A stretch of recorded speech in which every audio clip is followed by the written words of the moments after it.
Très heureux de vous retrouver une fois de plus pour le nouveau numéro de votre émission Les Distingués. Madame et messieurs, je vous dis bonjour et bienvenue. Alors, nous sommes toujours à côté de nos arbres, dans nos avenues, dans nos parcelles. Partout où nous passons, nous voyons toujours une plante, mais ce n'est pas toujours pour l'ombre, ce n'est pas toujours pour une atmosphère, ce n'est pas toujours pour être le poumon de notre planète. Mais aujourd'hui, nous vous signalons encore l'importance de cet arbre. Mais l'importance de cet arbre, nous allons le découvrir parce que quelqu'un de très spécial en parlera encore mieux que nous. Il s'agit là d'un monsieur, d'un papa qui est connu dans un domaine qui a comme outil de base les bois. Nous allons le découvrir tout de suite à l'aide de ces portraits, comme dans nos habitudes, et on va se retrouver tout juste après pour la suite de cette émission.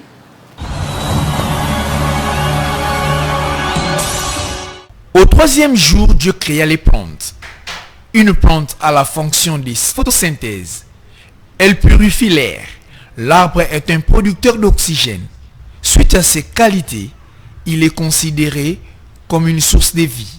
Comme preuve, il est l'outil de base de la menuiserie. Nombreux pratiquent bien ce métier. Et parmi eux, il y a un homme qui s'en distingue puisqu'il les fait trop bien. Lui, c'est Samuel Ndwengi Komanda, communément appelé Papa Komanda. Il est congolais et fils de M. Mouzimani Désiré et de Mme Diabanza Marie. Samuel Ndwengi Komanda est né à Kinshasa le 29 octobre 1950, originaire du Congo central. Ancien élève de l'école primaire Kinzwanza au quartier 4, puis l'école secondaire laïque au quartier 6, toutes dans la commune d'Enjili. Samuel Ndwengi dit Papa Komanda a bouclé son parcours scolaire par l'obtention d'un diplôme d'État en pédagogie générale. Et après, l'homme s'élança tout de suite dans le métier d'enseignant. Entre 1970 et 1975, à l'école conventionnée kimbanguiste à Lufutoto au Congo central. Et après, il s'initie à la presse en 1976 au journal Salongo. C'est depuis 1979 que Samuel Ndwengi Komanda, autrement appelé Papa Komanda, plonge dans la menuiserie, un métier qu'il y a eu à développer pendant les travaux manuels à l'école primaire. Le goût, plus la passion, ont donné naissance à l'excellence. En 1993, l'homme de l'ébénisterie était couronné meilleur menuisier congolais. Et comme cela ne suffisait pas, le menuisier de prestige ne cesse à remporter tous les 12 mois un diplôme de mérite, une médaille comme récompense au métier.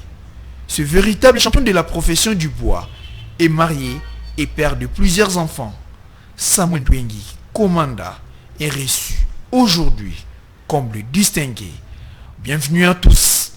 Vous l'avez bien suivi, il s'agit là de Papa Komanda. Communément on l'appelle Komanda, mais je vous signale que c'est Komanda. Voilà, c'est lui le menuisier professionnel, l'un des plus grands noms connus dans le domaine de la menuiserie. Vous l'avez bien suivi et tout de suite là, nous allons passer dans une autre rubrique. Là, on le verra lui-même en train de parler. Cette rubrique est appelée l'invité en personne.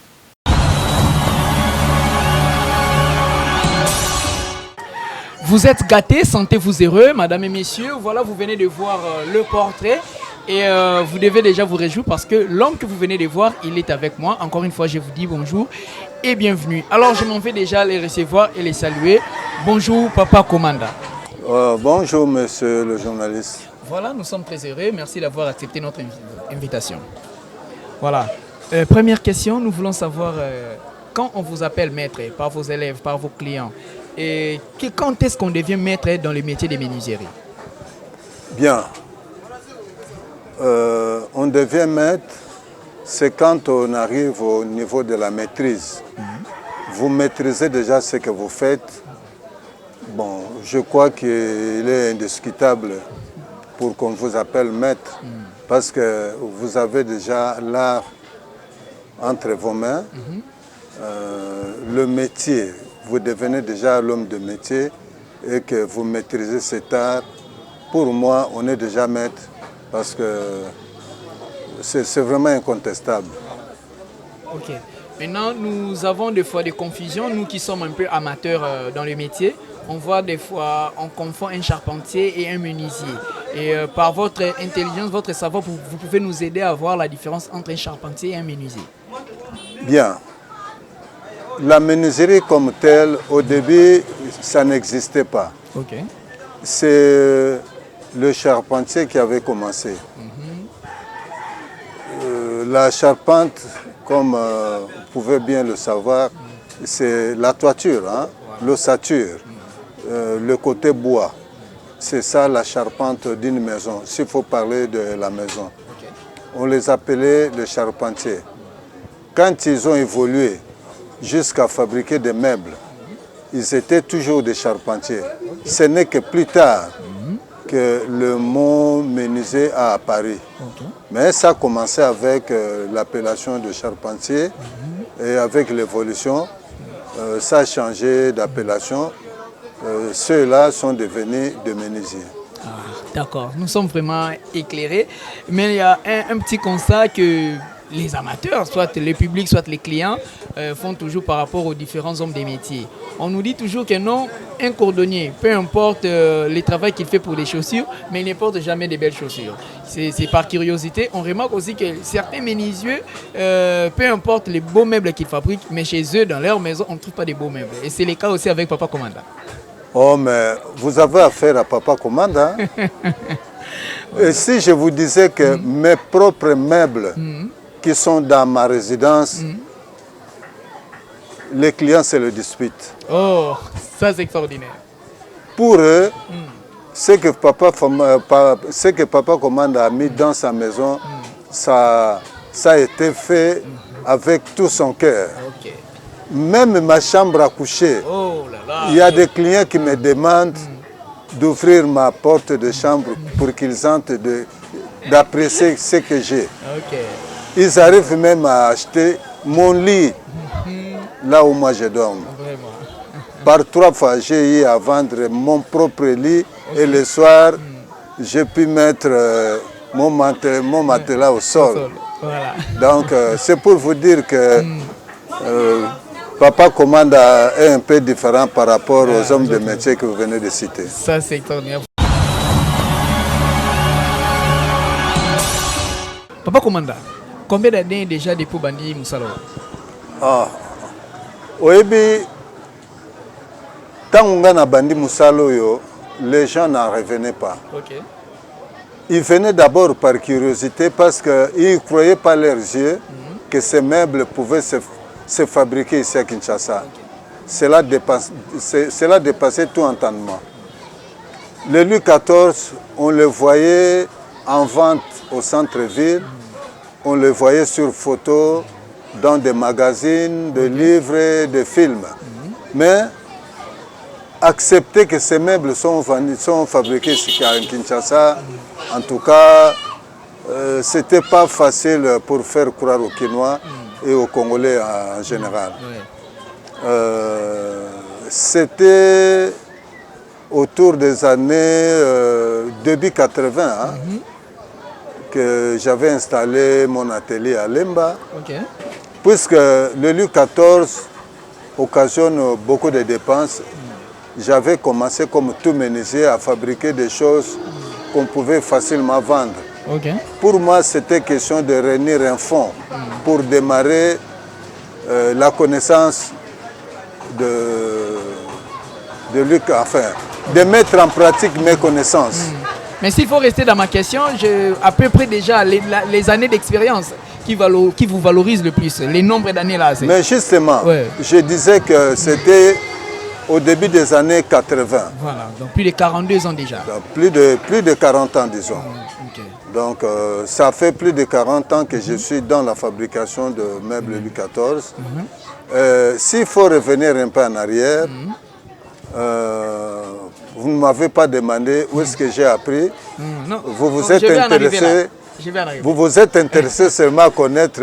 Ça fait combien d'années que je suis dans le métier. Je vais en arriver là. Donc, tu continues à faire la ligne pour que certains thèmes soient la langue locale. Na portrait, Tolandi, Balobi Nabiso, Zaki enseignant, Ozala même na presse, na métier Nabiso Lelo. Mais curieusement, tout le monde a eu na menuiserie. Tout le monde a na menuiserie. On peut expliquer l'idée wana ya ko intégrer menuiserie. Gouana ozwaki on panani bandaki ndengeni. Bon, je vous dirais d'emblée que l'enseignement conduit à tout. tant que tozalaki nanu na classe na ba leçon pratique bazali koloba na biso mais lelo yo soki baengagé yo na enseignement wana toi na classe na école secondaire batindi yo na fin fond na ba village kuna menisi azalaka te okozwa kiti wapi okozwa mesa wapi mais il faut otangisa il faut ozala na kiti mpe mesa oyo okofandela mesa po okomela ekosukela oboni boni il faut beta mutu omisalela kiti na yo osala mpe mwa mesa na yo pour que permettre yo obanda travailler toza kosala ba leçon pratique en groupe les mosusu groupe de 4 de 5 ou de 6 bapesi bino devoir ya kofabrike kit bapesi bino devoir ya kofabrike mesa contact wana nazali kozwa na bamenisier esalaki nakomaki kolula métier yango donc voilà euti mwa mosika wana na classe natangisi mbula mitano po tozali kolula baenseignant baenseignant baki bachouchou il faut lula enseignant enseignant azali capable ya komisombela vélo enseignant azali capable ya komisombela lopango atongi mpe ndako eza lokola lelo te enseignant aza moto oyo bazomona bongo aza meme na pasi ya kofutela ndako na ye kolata ne okoki koimagine te alors tobandi malamu et avec le temps makambo ekomi obongwana vie yango ekomi mwa ya pasi nga nauti kisasa nakotangisa na bakongo il faut na se distingue na bato nakende okuta donc nalataka ndenge mosusu kolia na ngai ya ndenge mosusu komela na ngai mpe ya ndenge mosusu mais avec le temps kolia yango ebandi okita komela yango ebandi okita même kolata na banda koloba me nga nanu célibataire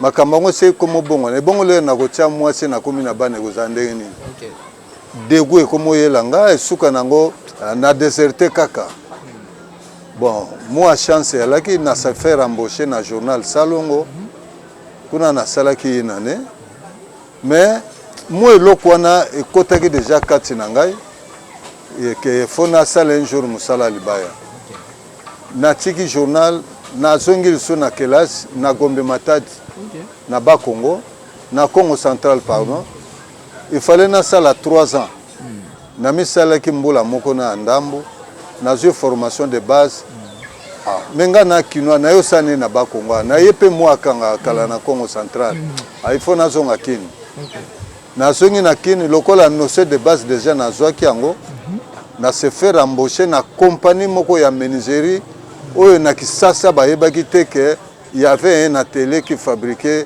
des meubles de style et ça là qui atelier anonyme ata kiti ebimi na lopango wana yoko yeba te que mutu ko ebimi na kiti kolo nango alingaki te bato bayeba ke basalaka ba Louis 14 kuna nde pa na yekolaki tozaki na mundele moko mutaki kwa encadrer biso alors tango mundele wana babebanaki na patron ake na ye totikali biso na biso makambo esimbaki te mwana na mwana bendana nde yango na nga pe na bendanaki na meki nzoto pe esimbi voilà. Oh là là, une très belle histoire au relateur vraiment avec beaucoup de passion, c'est trop nostalgique. Papa commandant, ceux qui sont bozo yo kana ba télévision bazo betali solo ya réchauffement climatique, non, il faut qu'on évite qu'on kata banzete étant donné que le bois c'est votre outil principal au bossel la musala. Ezala kana mo ba répercussion pour na métier na bino au se s'entendre tant au message qu'il faut pas kata banzete, il faut plutôt mutu kolona. Message nini ezalaka et comme la bino boya bangonde ni tango boyo kalika manengwa. Na retenir eloko moko na phrase ya question na yo. Olobeli répercussion.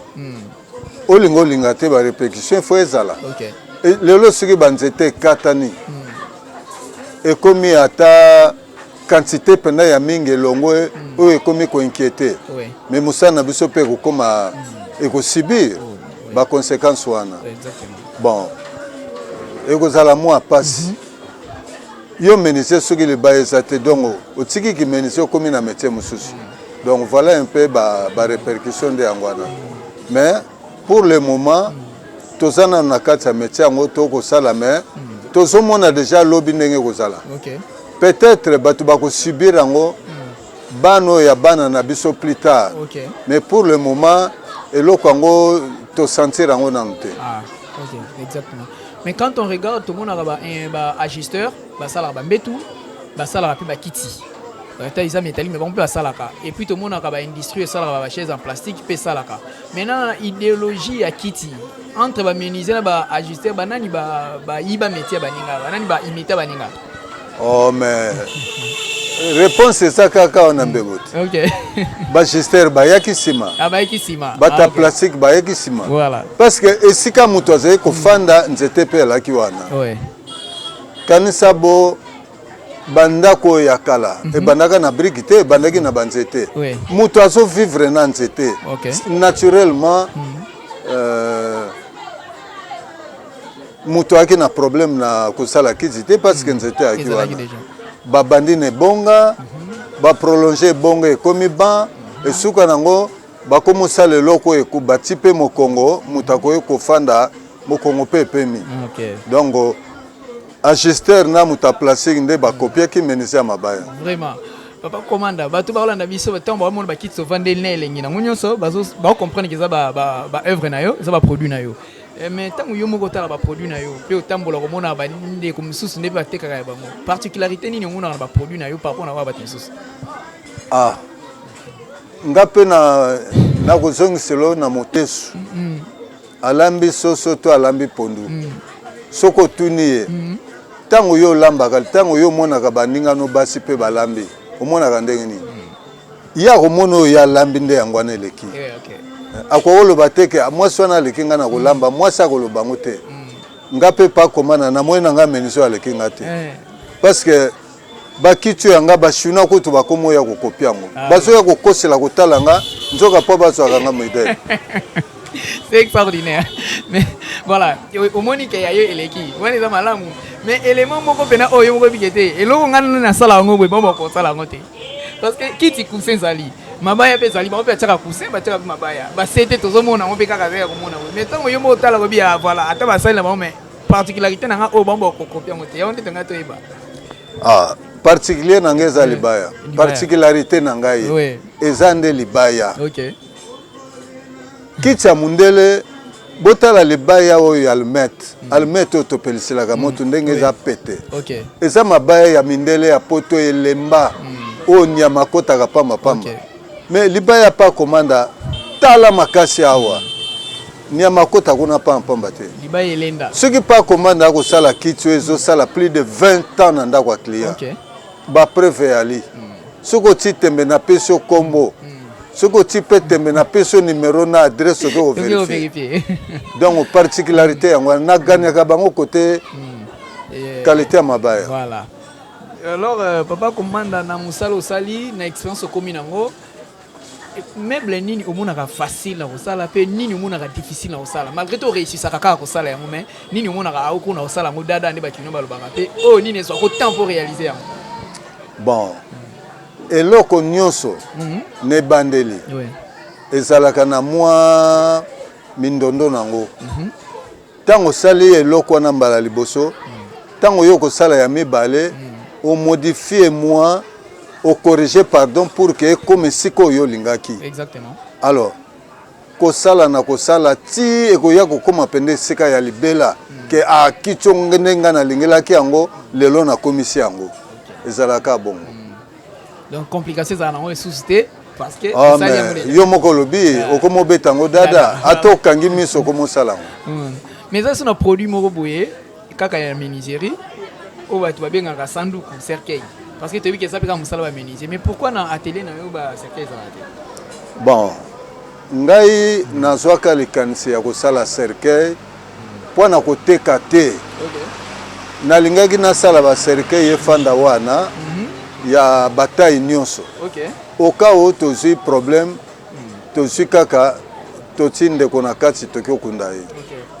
Ce qui peut moi na travailler ton de ko proche ya travailler azui pona ko alléger moi mukumba wana tozwa.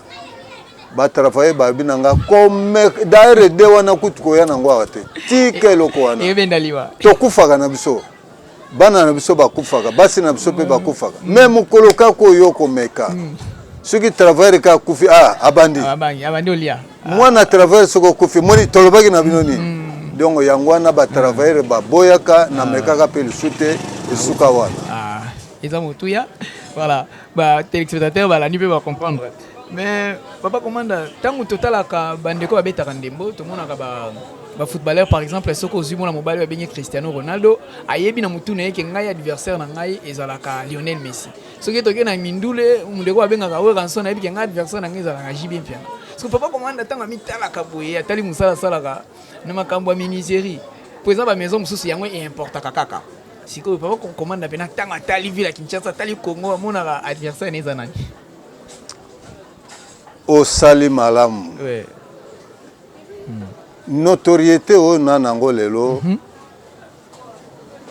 et bandi au botama na bané 1993 OK premier diplôme d'honneur nanga na zwaka ezaki na 1993 OK ça date hein na kati ya ba lauréat tozalaka pe na PDG ya Onatra OK na ba grands hommes mususu quelques autorités baka na kati na menuiserie zaka papa commanda et chaque année na zaka plébiscité na zaka ba diplôme d'honneur ba papier ya ba titre ya ndenge na lobi bien chaque année compté banda 1993 le tokomi na 2022 yo moko sala calcul 28 ans de succès et salaki na mbula moko na boyi ko répondre à une invitation ngabia na lembi ba papier yango batu bazongi seki ngai na nzele yaki mindele moko ba yaki awa to solola ka mingi to koma ki ne sika wana tango na ebisi bango ke na boyi nanga ko keneke na biloko wana babi nanga te ate komi 100 zwaka yango eza témoignage OK pa lelo soko ke na Allemagne oke na Chine soki balobi mais est-ce que vous avez une référence ou vous témoigné que vous avez un grand menuisier dans mboka na bino ba papier wana ekoloba mingi exactement nde yangwana na zongelaki na kanisi le fait que na bana kozalaka plébiscité chaque année c'est précieux déjà et OK donc adversaire nazomona été hein voilà papa commande menuisier de prestige de ébénistier si j'ai bien menuiserie et bénisterie. Donc papa commande azali menuisier et béniste. Et béniste, voilà. Papa commande, est-ce que ba produit no pe ou exporta kango pe? Ngai n'exporta te ba client de ba keneke nango na ndenge na bango. OK. Parce que tant meuble nanga kenaki Gabon ngana yebaki te. Et pas fait Omar Bongo. OK. Tant meuble nanga kotaki na Londres. Nanda kwa client ngana yebaki te kaka lera komi pa na ye atindelinga video ndenge ba meuble zo kota na ndako na ye abina ngana sali yango par défi balingi ko sakana na ba noir mingi surtout ba congolais OK yango nanga par défi j'ai mis le paquet ba kitchuno yango na ko kota na ndako na Londres ou kende na Belgique et kende ko meuble château ya chargé de chargé de la coopération. OK. Il y a ambassade à Belgique. Ngaïté, ça bango moko. Voilà. Même aux États-Unis, noirs américains wana azako na on ndenge na e. Et ça fierté nationale même nous avec je crois Dave Tebra à la fière parce que au Italie congolais il y a tout la moto l'autre. Papa commanda vous avez appris la menuiserie au comati na niveau vous allez mettre peu tout le monde nous a travailler rebelle vous encadrer ce qui prouve que au combat déjà géniteur il y a ba menuisier mususu alors mutu oyo azolinga asala métier le rôle yo to o aza déjà dans les métiers pour réussir à comment payer pe papa commande lobby au Congo ko tout la tolo oko conseiller ni bon eloko ya passe na ko loba yango biso ba africain en particulier ba noir en général tozaka trop pressé. OK. Ce que ça yebi moi ndambo alingi ba mona ke za ye. Mais na kansi yo yebi bokoko tanga classe moko na mundele. Na kata classe zo briller plus que ye. Oui. Bo silisi. Obimi na ba point koleka ye musika. Oui. Mais dans la vie pratique mundele akoya koleka yo yo lero aussi si kelasi mbala moko ke oluka musala olobi yo papa na nga azo vivre na pasi baleki bana pasi yo wana obandi osala mais mundele ake nanu na barecherche oyo boyekulaki ne na classe ake koluka ye bango mpena malamu bongo ake na vie pratique donc voilà moi patience moi persévérance moi sacrifice wana tosalaka yango te ngai oyo nakoloba na yo bajido boni nazwi te na mosala oyo bakunini nazwi te combien de raté nazwi te mais persévérance esali ke lelo oyo boyeba pa komanda oyo azosala biloko ya elengi oyo esali ke papa komanda apesaka bato elengi lelo linga mosala oyo ozosala yeba yango malamu zala na motema monene ya kopatiente ya kosala mwa basacrifice wana pour que ozwa résultat oyo anango posa. Merci beaucoup papa commanda wana ezalaki message pour na menuisier o azolanda yo. Maintenant client o azolanda yebiki azolanda un grand menuisier soki alingi asomba eloko parce que bato mingi bakomanda o compter na yo ani asomba meuble ataza na mboka mususu po ayeba ki asomba meuble ya qualité c'est koko dévoiler bi cette année. Bon kamata kitya pa komanda kende kotia yango ata na ipen soki ka mutatuni yango pa komanda komi lisusu awa kamata kiti wana kende kotia na ntsele ata na maluku muto nyonso akomona kiti wana pa komanda komi awa donc kiti ya pa komanda eza susu ya kotanga te ke balobela yo nano au vu ya kiti yango ntango etelemi so otangaki kombo na ye donc pa komanda c'est déjà une qualité c'est déjà une marque pa komanda c'est aza mutu pa komanda eza pe musala oyo azosala na bakisa muke pa komanda parce que esika oyo ndeko mo akena mboka mo esika ba outil ya pa komanda eza te congolais moko boza na Sénégal aza na mboka mo azomona ba produit pa komanda te maintenant po ayeba ke anyaso beloko ya qualité esika obakite pa komanda eza te atikali na souci wana omona ngoti mazana posa ya libaya azana posa ya mesa azana posa ya kiti posa ya mbetu awosala nini awayeba yango ndenge nini. Bon lelo yo communication basi bakomisi yango ba faciliter communication nazwaka bapel ya poto na bapays africain naloba noke lelo tala bafilme ya Nigeria nga na kamwe par 2 fois namoni kiti na nga na bafilme ya Nigeria nalobi yango mpo nalobi wana ya kiti na ngai soki mboka lokwa Nigeria bakomi koutilize kiti ya pa komanda na bafilme na bango nakanisi eyano na mutuna no yango wana pourquoi batiki Nigeria parce biso lulaka bafilme na bango bakiti yaka na bafilme ya Nigeria mais lelo kiti ya pa komanda na bafilme ya Nigeria. C'est vraiment de la distinction. Exactement distinction. Voilà pourquoi même vous êtes reçu comme un distingué. Mais papa commanda, tant que tu as kasi ba biloko ya pa bapaya. Iloko ni olula. Bon. Na yebiso boye. Ceux qui mboko yo moi goy esili. Liboso na yebiso est-ce que yebi ke na champion du Congo? Na menuiserie. Oyebito. Aux distinction déjà la grande distinguée donc tu es bien recherche na biso ba et ça pour na masoloté c'est officiel. OK. Ba français ba proclamer ngai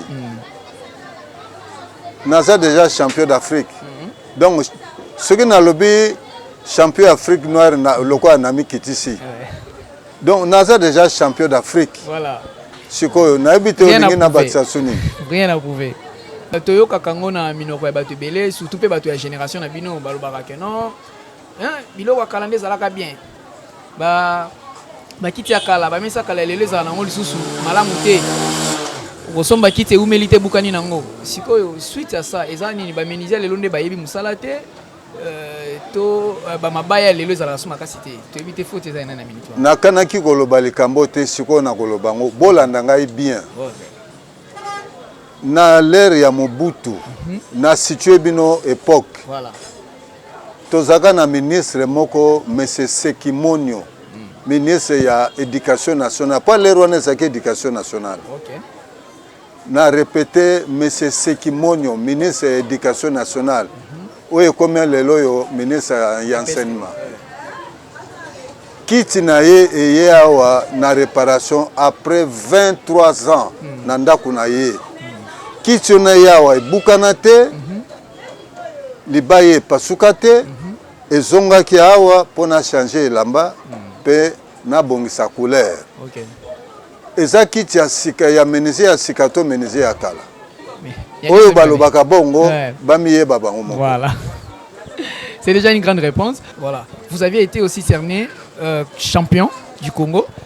C'était lors de quel événement, lors de quelles circonstances? Parce qu'il y a encore beaucoup d'autres menuisiers, mais c'était vous les champions. Bien, les images sont là. En 2020, un concours qui a été organisé par la FEC et le ministère des petites et moyennes entreprises. J'ai été plébiscité, je suis sorti lauréat. Et en 2021, et en 2022, je suis sorti, j'ai été nominé aussi. Mais c'est triste. Pour vous dire pourquoi c'est triste, c'est triste.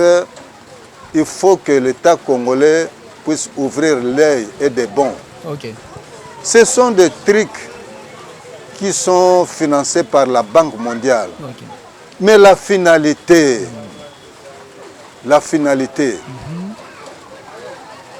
si le chef aujourd'hui est en train de voir clair sur la gestion de ce que l'État met à la disposition de nos entreprises. Mais l'IGF n'est pas sourd sur d'autres activités. La Banque mondiale ne finance pas seulement l'État congolais pour subventionner les entreprises. Il y a beaucoup d'histoires qui se passent ici dans ces pays où la Banque mondiale essaie un peu de financer. Il faut que l'IGF puisse veiller dans tout ce qui se passe comme activité entre la Banque mondiale et la RDC. J'invite l'IGF, s'il faut que l'IGF descende chez Papa Commanda pour avoir le cœur net, ils seront bien reçus et ils ne seront pas déçus. Voilà la charge lourde que vous avez. L'inspection générale des finances, même dans le domaine des menuiseries, on a évoqué ces cas, ce qui montre qu'au pays, on a encore beaucoup à faire.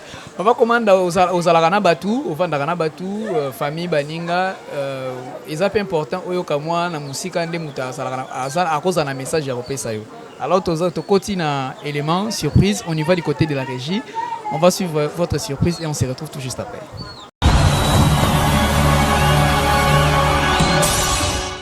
Bon, d'abord, on a nous, c'est que ça a nous.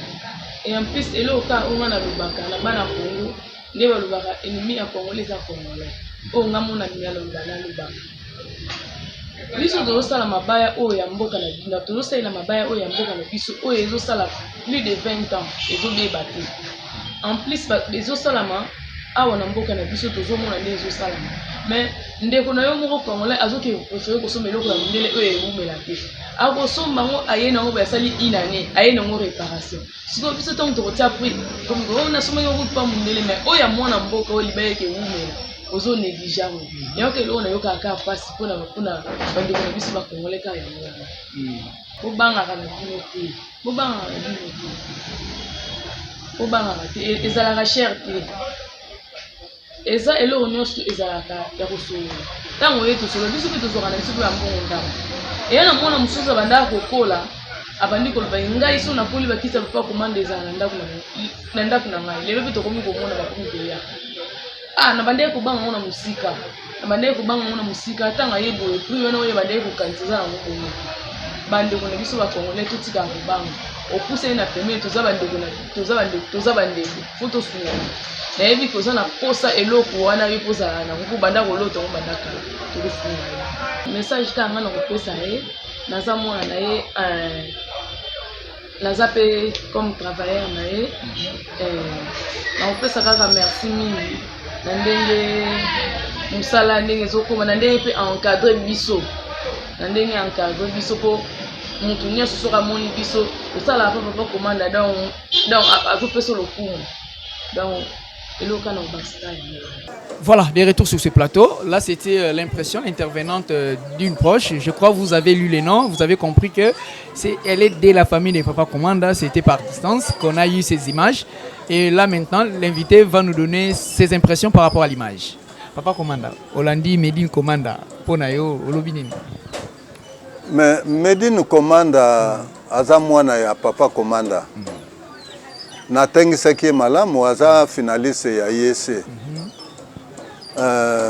Ben pression na ye akoko lobelo ko musute po kelasi ya sali kicha pa komanda mutefutaki yango.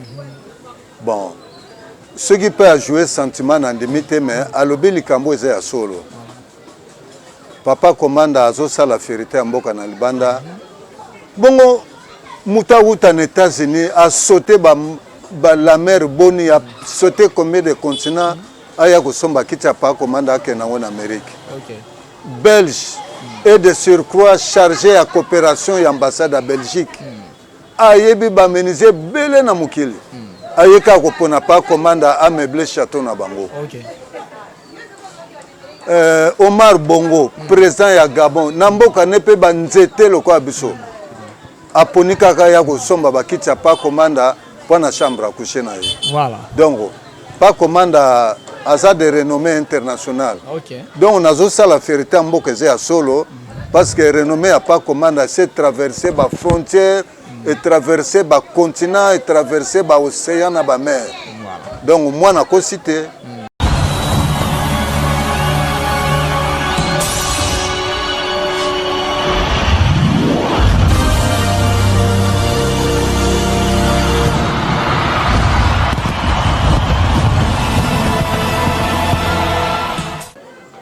moi, j'apprécie Kofi qui est vivant pour moi aujourd'hui. J'apprécie beaucoup Kofi.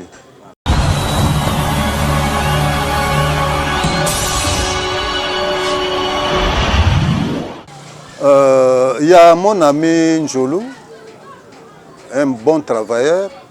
À l'époque, il y avait aussi, c'était à Kassavobo, le nom de cet atelier m'échappe. Mais sinon, il y avait Njolou et puis l'autre atelier qui était sur Mangaye ou bien Dibaya, entre Mangaye ou bien Dibaya. Mais ça doit être Mangaye.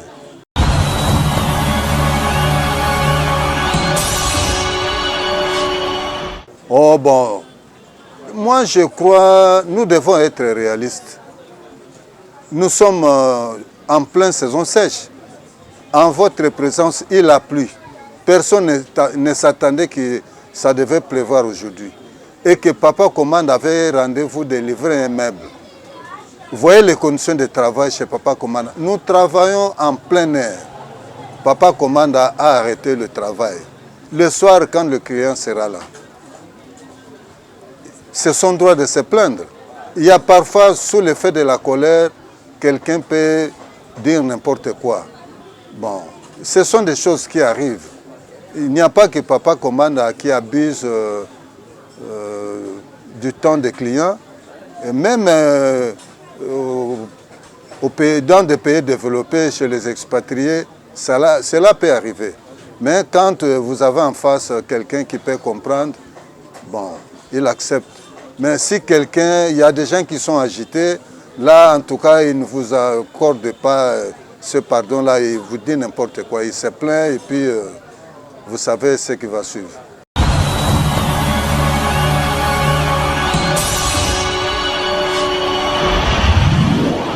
Oh, je ne saurais pas vous le dire parce qu'en termes de vente, il y a eu beaucoup de déceptions. Vous savez, nous n'avons pas encore cette culture-là de respect de la parole. Quelqu'un vous fait faire un travail express. Il vous promet mots et merveilles et vous réalisez à la date convenue et c'est lui qui vous déçoit. Okay. Bon, une offre que vous avez, que vous attendiez de retomber, mais ça vous déçoit. En tout cas là, je ne saurais pas vous répondre, je ne saurais pas vous donner la réponse à laquelle vous attendez. Donc il n'y a eu que des déceptions. Voilà, nous sommes maintenant à la fin. Cette émission va se terminer par ici, madame et messieurs. Nous étions en visite avec le monsieur, le menuisier, le professionnel. Lui, c'est Papa Komanda. Il a beaucoup travaillé pour meubler nos maisons, meubler nos quartiers, meubler nos bureaux. Vous avez bien suivi. Nous allons toujours rester en contact avec lui. En cas de besoin, signalez-nous. C'est par ici que nous bouclons cette émission. Et on se retrouve pour une autre fois pour un autre numéro. Je vous dis au revoir.